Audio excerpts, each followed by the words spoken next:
The FBI in Peace and War.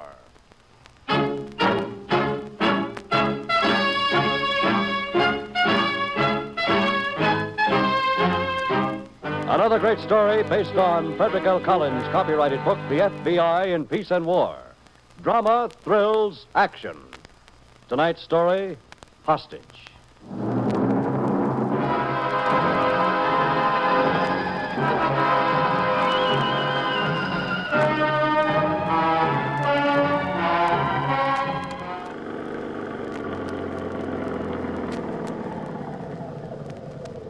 Hello, Harry. Hi.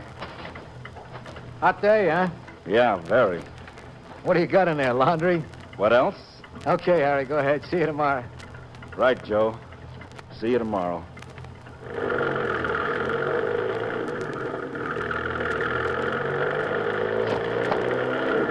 Okay, that was being smart. Red, help me out of this stuff. Right away. Listen, Shut up. Keep driving. you'll never get away with this. Listen to me, fellas. You're crazy. I mean, We heard what you mean. Didn't we, Matt? Stop the car. Look. I said stop it. yeah.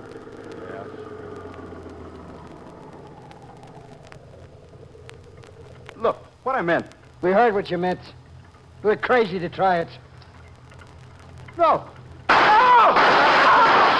We heard.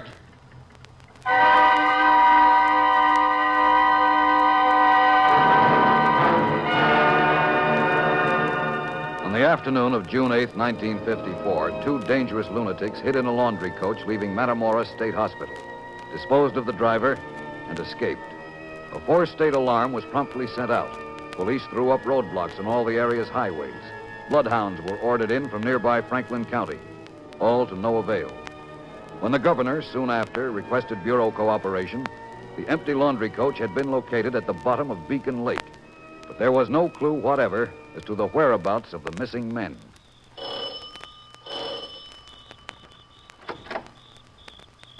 Yeah? Hello, I'm taxi man. Did someone at this A address? taxi, oh, yeah. Just 1 minute, my friend will be right out. Oh, thanks. I'll wait in the car. I thought I had the wrong place. My wife took the message. I was out on a call. I told her she must have it wrong. This house hadn't been occupied. Yeah, we know how it is. My friend will be right with you. You wait in your car. Matt, Yeah, coming. he's here. Okay. I'll talk to him alone. You wait here. Better give me that hat. Sure thing. You know, Matt, Yeah? the guy does look a lot like you. Shaved the mustache. Oh. Grown a mouthpiece, huh? Good. May come in handy. Fix yourself a drink. I won't be too long. Right over here, mister. Now, where to, station? I'm sorry I took so long getting out here, but when you're the only taxi in town... That's okay. I got plenty of time. Just drive around a while. What? Just drive around. Oh, well, okay. You're paying for it. This is the first time in 20 years I got a call just to drive around. Ever drive into Canada? Sure, all the time. You know, this close to the border. You aiming to go into Canada? Well, not tonight. Oh, that's good. I told my wife I'd be back early. Married man, huh? Oh, yes. Any family? Kids, maybe? Oh, boy, not quite a kid. Husky 16. That all? That's all. No brothers or sisters? Well, Yeah? I have a brother, but we don't see each other much. How come? Oh, just don't. Say, mister, you sure you don't want to go someplace? No, this is fine. Your brother live in town? Huh? No, he doesn't. Where? Now, look. An institution, maybe? Like the state hospital at Matamora? Say, how did you... Yeah. What's the matter, Andy? Maybe I should light up a smoke so you can see clearer. Yeah. How's that? Matt? Uh-huh. In a long time, hasn't it? Glad to see your brother, Andy? Sure you're glad. Why shouldn't you be? After all, it was always you looked out for me. You saved me from the hot seat, wasn't it, Andy? You had me committed for 20 years. Matt, you didn't escape. Escape me? Of course I didn't escape. I just told him, open up the gate. I feel like going for a stroll. Matt, Oh, Matt. stow it. You got to go back, Matt. I'm never going back. I'm going into Canada. You're going to help me. I want to help you, Matt. You need help. You're sick, Matt. I'm not sick. Don't say that. Don't say it. No, listen to me. I listened before. You told him I was crazy. Matt, so they wouldn't hurt you. I couldn't let them hurt you any more than I could now. Then you'll help me cross the border. No. You will. You'll help. If you couldn't let him hurt me, you couldn't let us hurt him. Us? Hurt who? Us, Red and me. Hurt our hostage. A hostage? What are you talking about? I'm not sick. I'm not. Matt, what are you talking about? Huh? Matt? Oh, you see. I told Red you couldn't let us hurt him. That was smart, wasn't it? You'll help me cross the border, Andy. You'll see.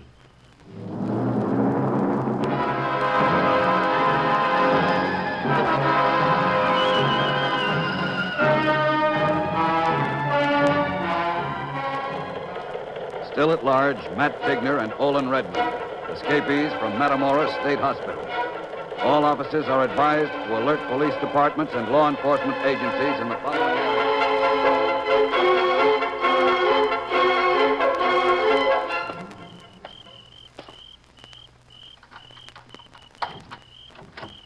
Andy? Is that you, Andy? Yes, dear. Oh, I thought you said you'd be back early, but now... Andy. Come in the parlor. Darling, what's the matter? Ella, that call you sent me out on. Make me a small drink of something, will you, dear? I need it. Oh, of course. I knew something would come of it one day. I knew that. Andy, what is it? You shouldn't have to worry on account of me, Ella. I told you trouble might come someday. I told you my brother, Your brother? the man who wanted the taxi. No. Yes, dear. But it couldn't be. I mean, your brother... I know. I thought the same thing, but it's Matt, all right. He escaped from the hospital last Thursday, him and another fella. If we'd read the city papers, we'd have known. Oh, Andy, no. He rented the old Hewlett place out on Oriole Road. He's there with this other fella, the two of them. Oh, darling. And Ella, he wants me to help get them into Canada. Andy, you'll help them by calling Sheriff Snowden right this minute. No, Ella, he has it all worked out. You don't know Matt and that warped brain of his. Have you looked in Freddie's room? What? Don't get excited. The boy's all right. What do you mean, have I looked in Freddie's room? Ella, please, now, don't get excited. He and this other fella, they've taken Freddie with them. Andy! The boy's all right, Ella, now. The boy's all right. They said they'd take care of him good, but if I tried any tricks... Oh, Andy. Ella, they got us coming and going. I've just got to do what they told me. Like I say, Matt has it all worked out.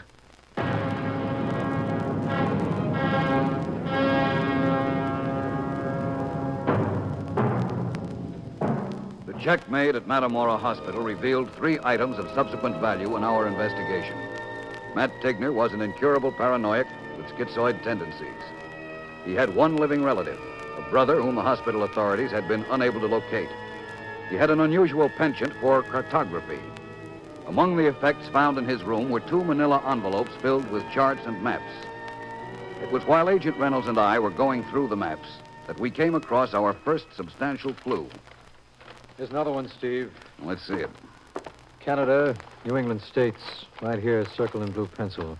Toronto, connecting with Lynbrook. Uh-huh. And here, further down the map, for the check mark. 104 miles. Lynbrook, Montreal, 308. Well, what do you think? Does it add up to anything? Might. Every check mark quotes the mileage between Lynbrook, New Hampshire, and some city or other in Canada. Mm-hmm. Of course. Of course, anyone could mark up any map for any reason. Well, couldn't they? They could. But you doubt it in this instance. You don't? Enough to go to work on it. Maybe it adds up to Tigner and Redmond. Excuse me. Stevens speaking. Yes. Oh, good. Now, wait a minute. Let me put that down. Snowden, right? Thanks, Charlie. Thanks a lot. Identification? Charlie Hayes. He had the name of the Lynbrook sheriff in the files. Snowden. Yes. Well, maybe it adds up to Tigner and Redmond. Maybe it doesn't, Dave, but it's certainly worth the gamble.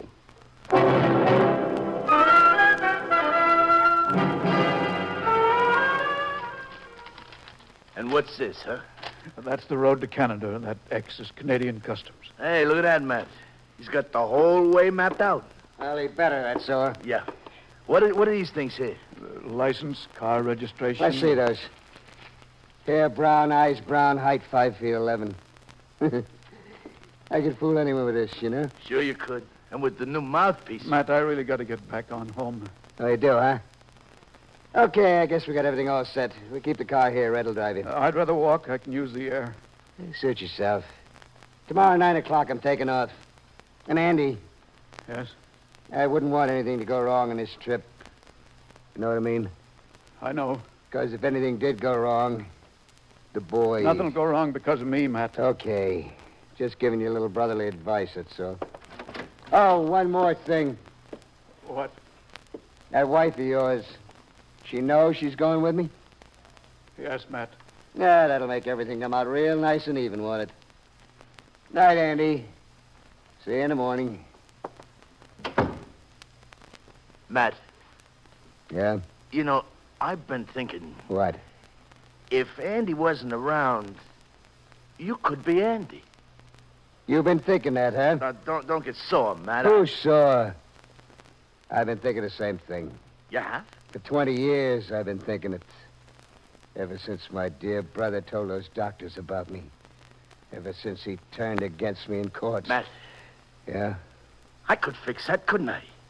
While you were driving to Canada, I could fix that real good. Then when you come back for me... Yeah, sure. 20 years. Crazy, he called me. Sick. You fix it, Red. You hear? Right after I'm on the road, you fix it. Once and for all.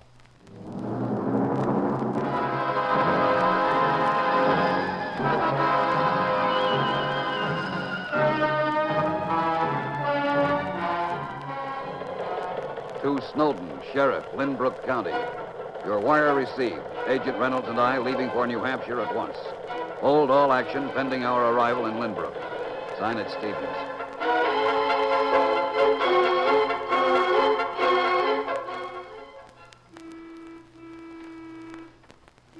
They're waiting, Andy.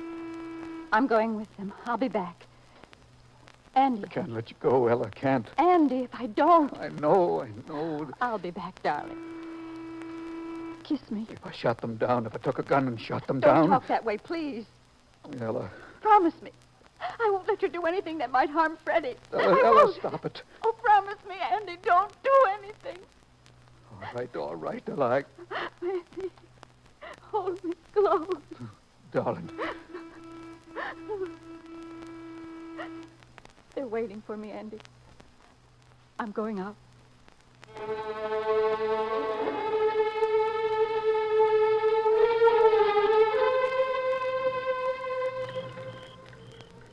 Steve, look, coming out of the house. Mm-hmm.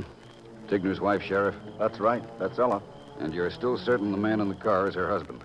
Well, now, I would be certain if it hadn't been for what you told me, Follow them, Steve. We want both. Maybe he'll lead us to Redmond. Okay, I just wonder... So do I. If that's who we think it is, what's happened to his brother? Follow them, Dave. Maybe we'll find out.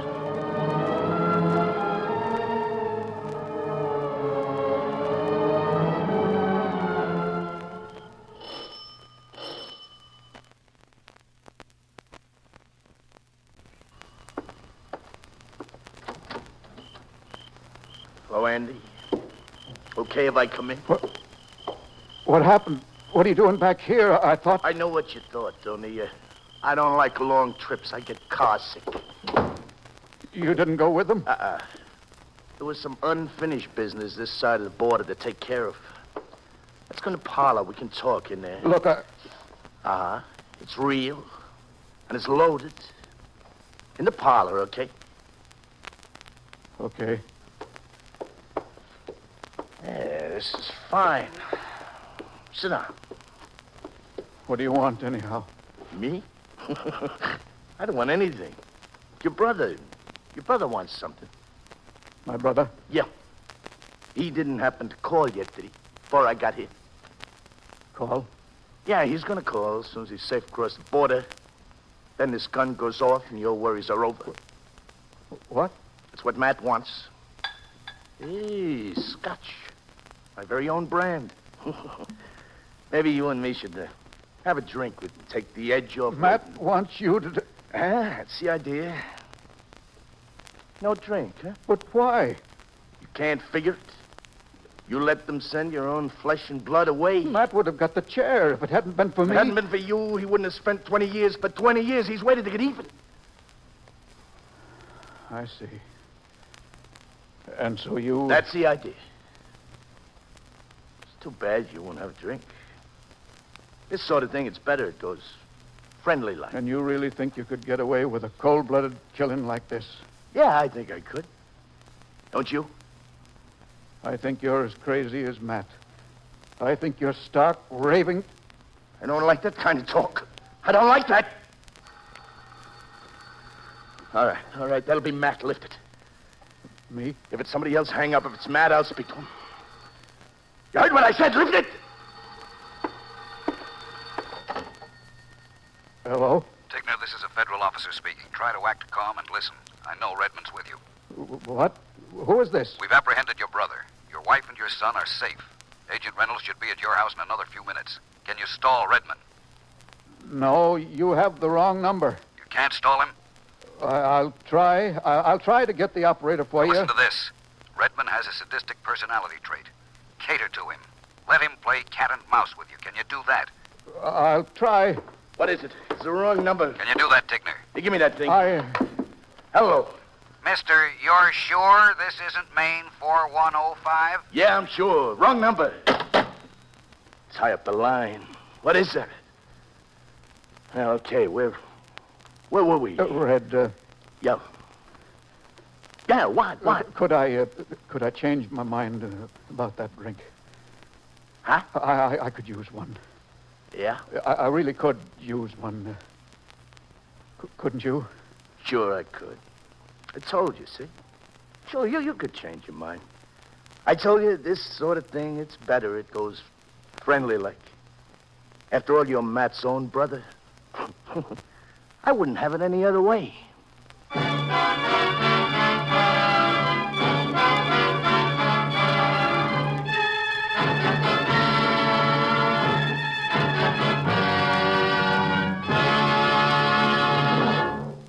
By catering to Olin Redmond's personality traits, Andrew Tigner was able to stall until Agent Reynolds had arrived. Following the inexplicable behavior of such individuals, Redmond, like Matt Tigner, surrendered meekly, without resistance. The two men were returned to the authorities at Matamora under special guard, thus forestalling any future attempts at hostage.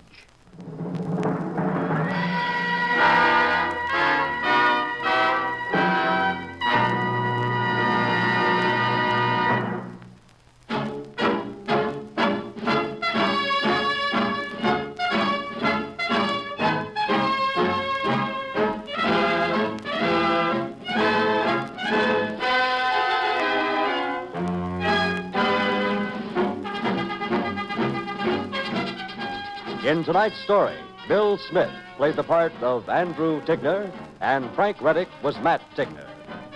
This radio dramatization for the FBI in Peace and War was written by Jack Anson Fink. These programs are produced and directed by Betty Mandeville.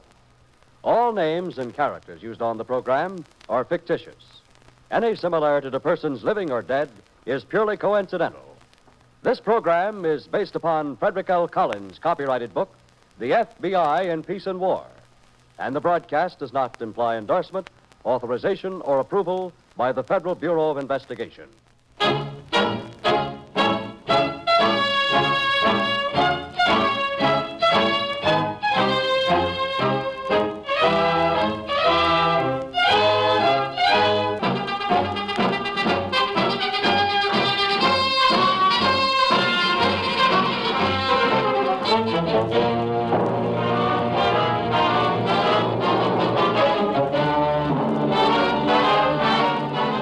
Pause now for station identification.